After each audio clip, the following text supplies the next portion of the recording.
Bom dia, bom dia, bom dia, amores! Tudo bom com vocês? Por aqui tudo jóia? Bem-vindos a mais um vídeo aqui no nosso canal.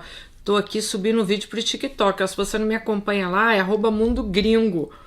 E no Instagram também, @DaniDelanos, tá? Espero vocês lá. Bom, simbora aqui para mais um vídeo. Cara, sério! Tá chegando agora, se inscreve, deixa seu joinha, deixa seu comentário. Vocês sabem o quanto isso é importante pra gente aqui no canal, né? Pro YouTube entender que vocês gostam e depois mandar mais vídeo pra vocês. Vocês já sabem disso tudo aí, porque eu falo todo dia na cabecinha de vocês, né? Bom, vamos lá então, que essa história, sério... Vocês falam depois que eu falo de religião, mas vou fazer o quê? Vocês ficam me mandando história, eu tenho que falar. Então vamos lá.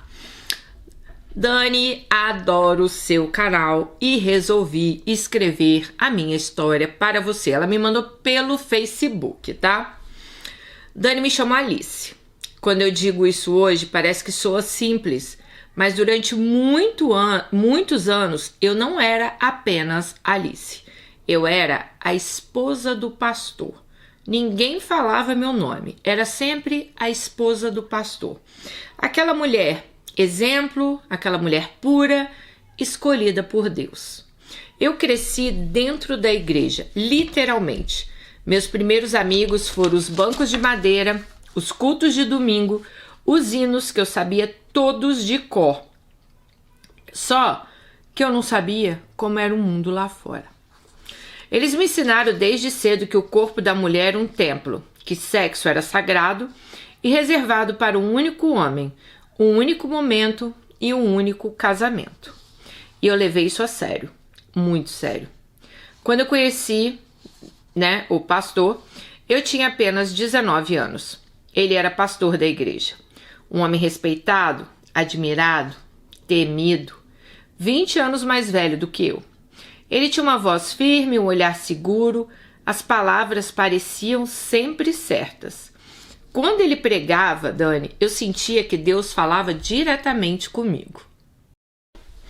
Vocês podem até falar que não, mas eu acho muito bonito a fé das pessoas. Bom, no começo eu não entendi como aquilo estava acontecendo. Ele começou a me chamar para conversas após o culto. Dizia que via em mim uma mulher especial, uma mulher que era diferente das outras jovens.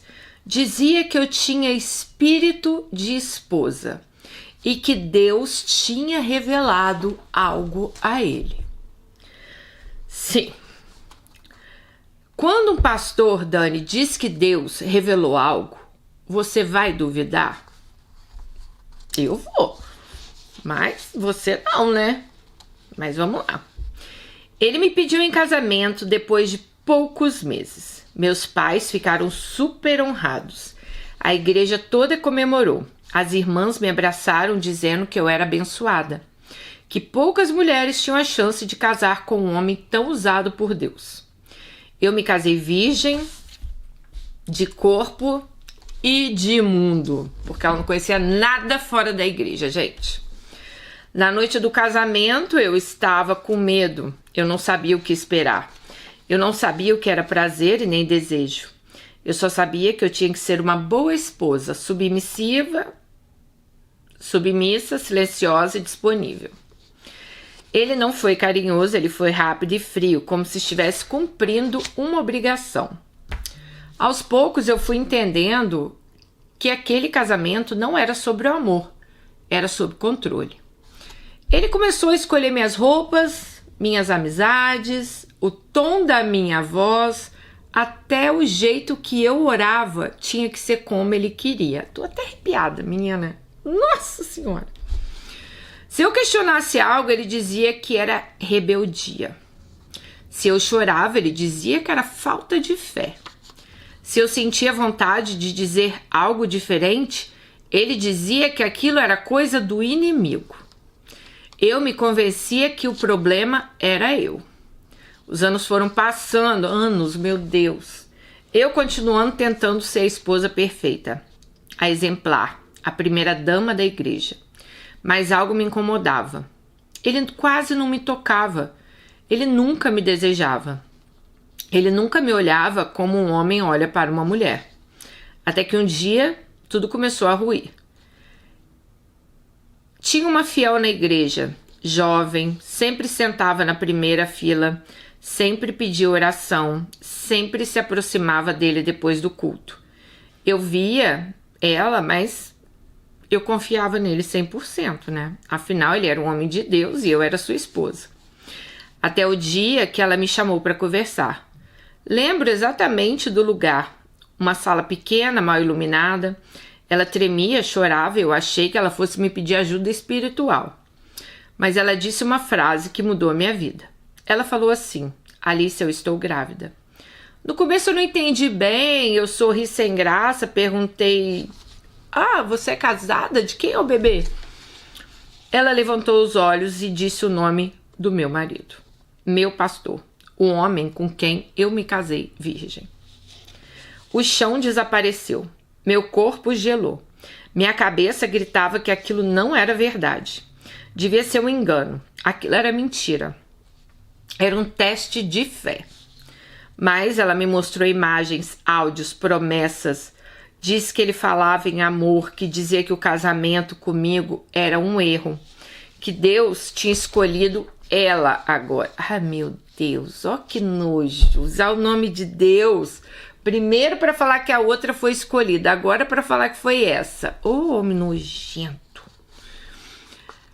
Dani, sério, e eu ali guardando meu corpo. Ele usava o dele com outra. Ele não tocava na Alice, mas ele tocava lá na outra. Eu orava e ele mentia no púlpito. Enquanto eu acreditava, ele engravidava uma fiel da igreja. Quando fui confrontá-lo, ele não me pediu perdão, ele não chorou, ele não se ajoelhou. Ele me olhou com frieza e disse que eu precisava ser madura espiritualmente, que aquilo era uma provação. Eu deveria perdoá-lo para eu não destruir a obra de Deus. E foi ali que algo morreu em mim naquele momento.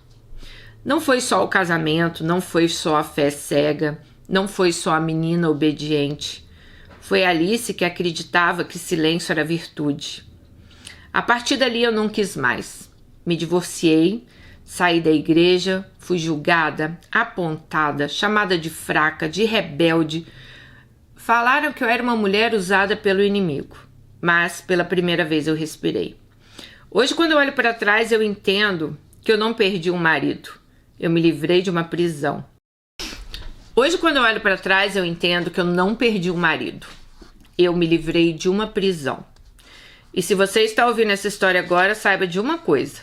Nem todo homem que fala de Deus representa Deus. Nenhuma mulher foi criada para viver anulada em nome de uma falsa santidade. Essa foi minha história, Dani. Eu sou Alice e eu sobrevivi. Graças a Deus, né, Alice? Você sobreviveu. Gente,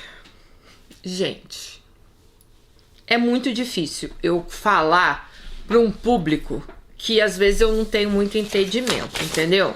Então, assim, eu não fui uma pessoa criada dentro da igreja. Eu não fui...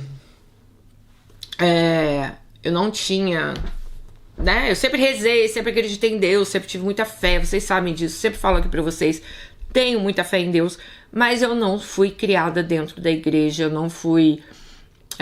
eu vou na igreja evangélica, eu gosto de ouvir os hinos, mas o meu irmão, ele frequentou a igreja evangélica há muitos anos, a minha cunhada também, e eu acompanhei algumas coisas de perto da igreja, e não é esse santuário todo que a gente pensa que é, entendeu? Então... eu acho que se você, né, se você é criado dentro da igreja, o mundo não é só ali. Você tem que mostrar também o mundo lá fora para os seus filhos, para que eles não façam igual a Alice, né? Nem conhecer o mundo do lado de fora. O mundo dela era ali dentro da igreja. O problema, gente, é que hoje você não consegue mais deixar o mundinho da pessoa ser só aquilo ali. O mundo, ele é muito maior do que só dentro da igreja. Então, se você aí é evangélico, se você é cristão, ensine para os seus filhos também que tem um mundo lá fora, né? E o mundo lá fora, gente, ele não é fácil. Então, assim, acho que a primeira coisa é que a gente, né, mostre que tem um mundo ali à parte desse aqui que você conheceu. Segundo, eu sempre falei para vocês, eu não acredito num homem só porque ele tá com uma Bíblia embaixo do braço. Porque o que eu já vi de caso aqui no canal desse tipo de homem que batia em mulher, tem um caso aqui do pastor que ele chegava em casa e espancava a mulher. Eu acho que vocês lembram desse caso, né? Era um pastor na igreja, um capeta em casa, alguma coisa assim, eu botei o título. E tem vários casos assim. Então, amiga, você quer saber? Foi um livramento para você esse homem ter aí engravidado o outro. Foi um livramento. E que bom que você teve a coragem também de sair. Porque talvez muitas nem teriam saído. Teriam aceitado, né? A prova de fogo aí, a prova do inimigo. Prova do caceta, né? Hein? Você não tem que aceitar nada. Você tem que, sabe? Você fez a coisa mais certa que tem. Você simplesmente caiu fora de um casamento que o homem não te respeitou. Não interessa quem ele fosse. E o pastor, né, por ele ser o pastor, as pessoas sempre dão muita ênfase nesse cargo. O pastor da igreja, o pastor falou isso, o pastor falou aquilo, né? Que o pastor falou, eu tenho que fazer. Tudo errado. Eu já vi mulher aqui apanhando que o pastor falou, não, mas ora que ele vai mudar. Vem cá. Você vai ficar orando e apanhando? Primeiro que o homem não vai mudar, entendeu? Então, assim, eu acho que a gente tem que ter fé. A gente tem que, né, cada um tem sua fé, cada um tem sua religião. Uns acreditam em Deus, uns acreditam em, sei lá, Alá, o outro acredita no espiritismo, o outro acredita... Cada um tem sua religião aqui, né? Eu acho muito bonito, porque eu acho que as pessoas têm que acreditar em alguma coisa. A gente tem que ter fé em alguma coisa. Mas a gente não pode deixar que a fé te deixe bitolado também. A gente não pode deixar que as pessoas usem a fé para te usar, entendeu? Então é nessa questão aí que eu acho que tem que ter muito cuidado quando a gente fala de igreja, quando a gente fala de religião, quando a gente fala de seguir os preceitos ali da igreja, da religião. A fé, ela é muito válida, porque eu acho que sem fé, o que é a vida da gente? Porque a gente vive pensando que as coisas, né, vão melhorar. A gente vive pensando assim, não, eu vou sair disso aqui, eu vou melhorar, né? Eu vou lutar para dar uma vida melhor para os meus filhos. Você tá doente, você se apega em Deus, né? Eu lembro que minha cunhada, o ano passado, ficou muito doente. Quem me acompanha aqui já sabe, ela quase morreu mesmo, gente. Ela ficou muito ruim. E a gente se apegou muito à fé. E graças a Deus ela tá aí, né? Tá bem, tá tendo uma vida normal, trabalhando, fazendo as coisas. Mas aquela hora ali, sério, gente, eu acho que eu nunca orei tanto por uma pessoa igual orei para minha cunhada. E a fé ali realmente ela moveu montanhas. Então eu acredito muito que a gente tem que ter fé nas nossas coisas, né? Tem que ter... Mas a gente não pode se bitolar. Não pode deixar que as pessoas usem a nossa fé em favor delas, né? Igual o pastor aí, te traindo e falando que você não era uma mulher fraca, que você foi uma mulher que... para, né, gente? Me poupe. Mas, Alice, muito obrigada por ter mandado sua história. Muito obrigada por dividir com a gente aqui tudo isso, tá bom? Um super beijo, fica com Deus e até o próximo vídeo. Tchau!